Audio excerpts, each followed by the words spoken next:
E eu queria saber como que vocês veem, principalmente, esse cenário do público, sabe? O público chega pra vocês e cobra alguma coisa. O Grimaldi sofre bastante com isso, né?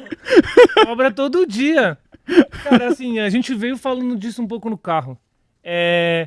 Cara, a pichação, ela tem um valor histórico. E, assim, eu como professor de caligrafia posso dizer, é uma estética caligráfica muito importante nesse século. Talvez para nós brasileiros seja a estética caligráfica mais importante desse século. Sim. Eu posso bater e falar isso. Eu sou professor, eu posso falar isso. Agora, existe um problema da pichação que é um artigo de lei que define como crime, né, cara? É aquela velha história. Quantos crimes que a gente está acostumado a ver todos os dias, né? Então entra nessa questão. Agora, começa como um ato de expressão, né, cara, que a gente estava falando. Então, o gringo, ele enxerga a pichação brasileira como arte. Tá lá na Bienal deles lá, acabamos de ter a Bienal lá na Alemanha, os caras picharam um prédio inteiro porque eles queriam aquela estética lá. Então, se os gringos já enxergam isso, eu acho que cabe nós brasileiros olhar para a própria estética, que é aquilo que nos influencia todos os dias, e entender que aquilo faz parte da história da arte. Ponto final. E terminou falando em arte, começa com arte. Arte rupestre. Arte rupestre é a pichação na caverna. Isso. A galera vandalizou todas as cavernas lá no Piauí, no mundo inteiro, assim. E a gente acaba o quê? Estudando a civilização pela pichação da caverna. Claro. Então hoje, quando a gente enxerga essa pichação tomando os centros urbanos desse tamanho, jovens escalando, fazendo coisas assim, num nível que em outras artes você nem vê, de arriscar a própria vida fazer... E, tatuando prédios. Então, assim, vamos estudar o que isso está acontecendo, entendeu? Realmente é um grande grito, né? Aquela coisa meio da janela quebrada. Se a cidade está toda zoada, esse lugar está ali com descarte, é ali que acontece isso e é um grande grito. Então, quando picham a ponte estaiada, eles estão falando que, cara, olha esse rio que nem existe. Esse rio não pode nem chamar de rio. Não olhar para o rio, Então, assim, mas é isso. Então, a gente tem que estudar e é o incômodo, né? É aquela coisa que eu falei já da arte que ela não tem que ser bela. Ela tem que incomodar de alguma forma ali. E quando a pessoa não consegue ler a pichação, que a maioria das pessoas, na verdade, é igual você não consegue ler o alfabeto chinês, kanji, árabe e tal. Então a gente é ignorante para algumas línguas. Então aqui a gente fala, eu consigo ler pichação, grafite. São linguagens que a pessoa tem que estudar muito para poder entender e que reflete a própria cidade, a arquitetura. Sim. Tem uma coisa, cara, que a gente escavou para descobrir os primeiros alfabetos, né, da história. Tipo, os fenícios, os egípcios e tal. Tipo, se a gente acabasse hoje a nossa civilização e recomeçasse daqui a alguns anos, sabe o que os caras iam achar? Ia achar a pichação dos prédios. Exatamente. E é muito doido, porque a própria pichação, como você falou, né, que pra mim é isso também, o grafite e a pichação são as tatuagens e as cicatrizes da cidade, porque elas te contam alguma coisa diariamente quando você tá passando ali.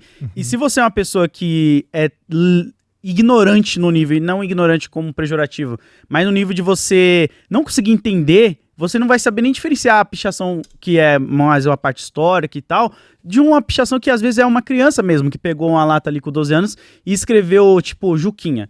E aí a galera, quando vai reclamar, manda foto dessas coisas, tipo, coisas tipo de facção, coisas nada a ver que não tá dentro do outro meio da pichação, que é o que a gente tá debatendo aqui. Não sei se vocês estão conseguindo entender, que tipo, tem a pichação que qualquer pessoa pega uma lata e escreve ali, te amo. Natural. Mas ainda que seja a pichação de uma facção, a gente pode fazer um paralelo, por exemplo, com o funk proibidão, que é uma expressão do crime, mas que também é arte. Então, nem isso deixa de ser arte. Sim, tá, mas eu falo na questão da pessoa não saber diferenciar a caligrafia, sabe?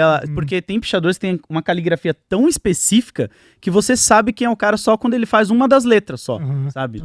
Foi um pouco do gancho que o Munda falou, assim, se você não conseguiu ler, não é pra você ler. Entendeu? Exatamente. É uma comunicação da periferia pra periferia. Pô, aquilo ali é uma expressão da galera que construiu o centro e hoje em dia mora na periferia, que vem da periferia pro centro. A galera picha onde o ônibus passa. Sim. Entendeu? Exatamente. Então, é um pouco isso, assim, cara, é uma coisa fiel, é uma expressão fiel da pessoa, daquilo. E tem que ser valorizado como uma estética urbana também. Fora o quanto isso influencia a gente no dia a dia. Tipo assim, eu vi um vídeo ontem de um cara falando... Tipo, eu não queria ver propaganda, eu não queria ver outdoor, né? E eu não escolho isso, né, cara? Você não pode escolher não ver pichação, então eu sinto muito, né, cara? Exatamente. A criança, o jovem, menino, nasce vendo marca em tudo. É outdoor, é camiseta, é não sei o que, tal. e aquilo formando e ela nem tem acesso àquilo. Então a pessoa quer criar a própria marca, como o podcast aqui é uma marca. Então é uma coisa da expressão mesmo. E a gente é obrigado a ver as outras coisas. É um vandalismo você ter lá e ter um monte de coisa de banco, de não sei o que. Eu não quero ver isso. Você nem quer, né? Cara, quem me deu permissão, eu autorizei. É a poluição visual. Então é uma grande disputa e que tem, né, coisa de adrenalina, tem várias coisas que juntam a história. Mas realmente, se a gente falou aqui de arte rupestre, professor de letra aqui falando, pô, talvez a caligrafia é mais importante e tal.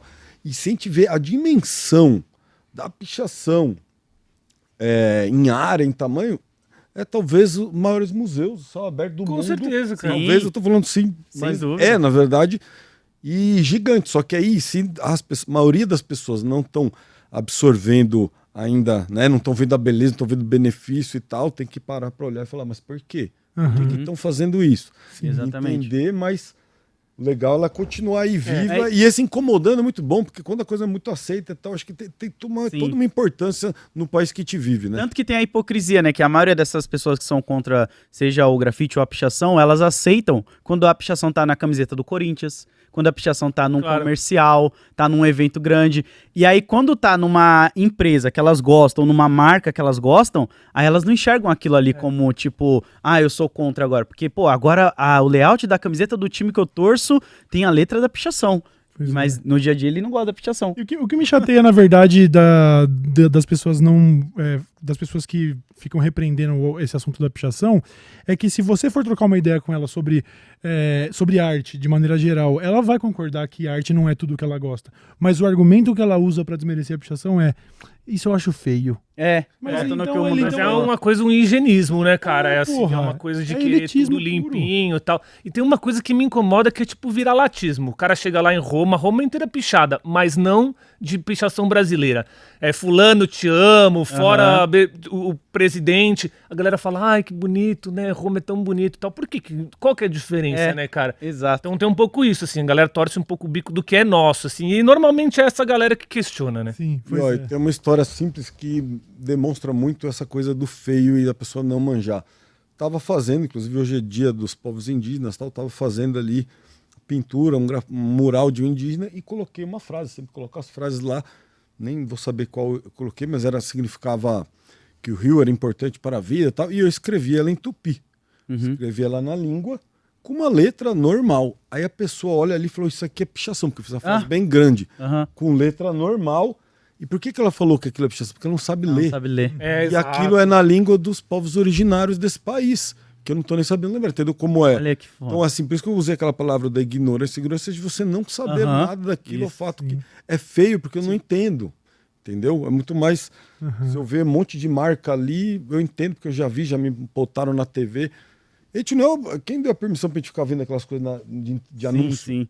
Então, acho que vai numa mesma dessa, de ocupar espaço, né? Sim. E eu acho que todos esses movimentos de arte, principalmente do artista que tá na rua pintando, é isso, né? Você tá ocupando um espaço ali que muitas vezes você vai ver a cidade só toda cinza. Para pensar, tipo, eu acho que eu vi você falando uma vez sobre isso. O céu é cinza, as paredes é cinza, tudo é cinza. Até a polícia é cinza. Como se nada pudesse ter vida, nem cor, mano. E aí, a partir do momento que você vê um painel pintado, um bombe, uma pichação, aquilo incomoda a pessoa, sabe? Ela quer que fique tudo cinza, sem vida. E já que você citou o Mundano, tem que citar você também falando. É só ignorar. Fala, como eu falei uma frase que depois eu vi que ela já saiu no Texas recentemente em inglês. E aí eu fiquei, caraca, eu queria saber a data dessa frase, porque será que todo mundo já pensou nela em algum ponto, ou ela é tão famosa que fica no inconsciente? Que é tipo, se você não gosta de grafite ou de pichação, é só você ignorar, igual você faz com racismo, com genocídio, é muito bom, com qualquer coisa. E eu não conhecia a frase, eu falei num dos meus reacts, assim.